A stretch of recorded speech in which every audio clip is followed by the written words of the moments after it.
టీచర్లకు special TET లేనట్టే, అందరికి కలిపి ఒకే ఎగ్జామ్ పెట్టనున్న విద్యాశాఖ. ఇన్ సర్వీస్ వారికి సపరేట్ టెట్ రూల్ లేదని వెల్లడి.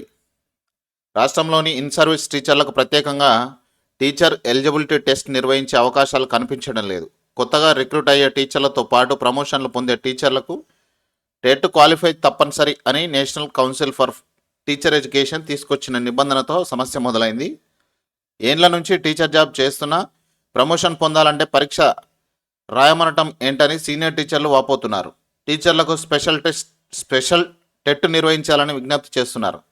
అయితే ఇన్ సర్వీస్ టీచర్లకు స్పెషల్ టెట్ పెట్టాలనే నిబంధనలు ఏమీ లేదంటూ విద్యాశాఖ తాజాగా నోటిఫికేషన్ రిలీజ్ చేసింది. 2 గ్రూపులుగా విడిపోయిన టీచర్లు. ఎన్సిటిఈ ప్రకారం ప్రస్తుతం టెట్ క్వాలిఫై అయిన వారికే టీచర్ పోస్టులు ఎంపిక చేస్తున్నారు. కొత్త రిక్రూట్మెంట్లో ఈ నిబంధనలు అమలు చేసిన సర్కార్ సీనియర్ టీచర్ల ప్రమోషన్లకు మాత్రం ప్రత్యేక పర్మిషన్తో కొన్నేళ్లు టెట్ నిబంధనలు అమలు చేయలేదు.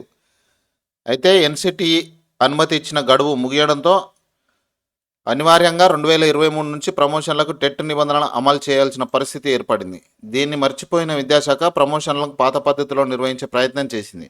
దీంతో కొందరు టీచర్లు హైకోర్టును ఆశ్రయించారు. టెట్ క్వాలిఫై అయిన వారితోనే ప్రమోషన్ల జాబితా ఇవ్వాలని విద్యాశాఖను కోర్టు ఆదేశించింది. దీంతో ప్రమోషన్ల ప్రక్రియ మధ్యంతరంగా నిలిచిపోయింది. ఈ క్రమంలోనే టెట్, నాన్ టెట్ పేరుతో టీచర్లు 2 గ్రూపులుగా ఏర్పడ్డాయి. క్వాలిఫై మార్కులతో ఇబ్బంది. ఏండ్లుగా పనిచేస్తున్న వారికి ప్రమోషన్లు పొందే టైంలో టెట్ ఇబ్బందిగా మారింది. ప్రస్తుతం హెచ్జిటి నుంచి స్కూల్ అసిస్టెంట్గా ప్రమోషన్ పొందాలంటే టెట్ క్వాలిఫై తప్పనిసరి. అయితే చాలామంది టీచర్లు హెచ్జిటీలుగా రిక్రూట్ అయ్యి ఇంకా హెచ్జిటీలుగానే కొనసాగుతున్నారు. ప్రస్తుతం లాంగ్వేజ్ పండిట్లకు సబ్జెక్టులో నిబంధన ఉండదు, కానీ టెట్ ఎగ్జామ్లో వారు సబ్జెక్టు చదువుకోవాల్సి ఉంటుంది. కులాల వారీగా క్వాలిఫైయింగ్ మార్కులు వేరువేరుగా ఉండటం కూడా ఇన్ సర్వీస్ టీచర్లకు ఇబ్బందిగా మారింది. టెట్ రాసే టీచర్లకు పర్మిషన్ అవసరం లేదు. రాష్ట్రంలో టీఎస్ టెట్ దరఖాస్తుల ప్రక్రియ బుధవారం నుంచి ప్రారంభమైంది.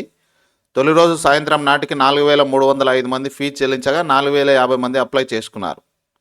పేపర్ 1కు 1,593 మంది అప్లై చేసుకోగా పేపర్ 2కు 2,062 మంది దరఖాస్తు చేసుకున్నారని టెట్ కన్వీనర్ రాధారెడ్డి చెప్పారు. కాగా రాష్ట్రంలో సర్కారు టీచర్లు టెట్ రాయాలనుకుంటే ముందస్తు అనుమతి తీసుకోవాల్సిన అవసరం లేదని school education commission Shri Devasena తెలిపారు. అనుమతి తీసుకోవాలనే ప్రచారంపై ఆమె స్పష్టత ఇచ్చారు.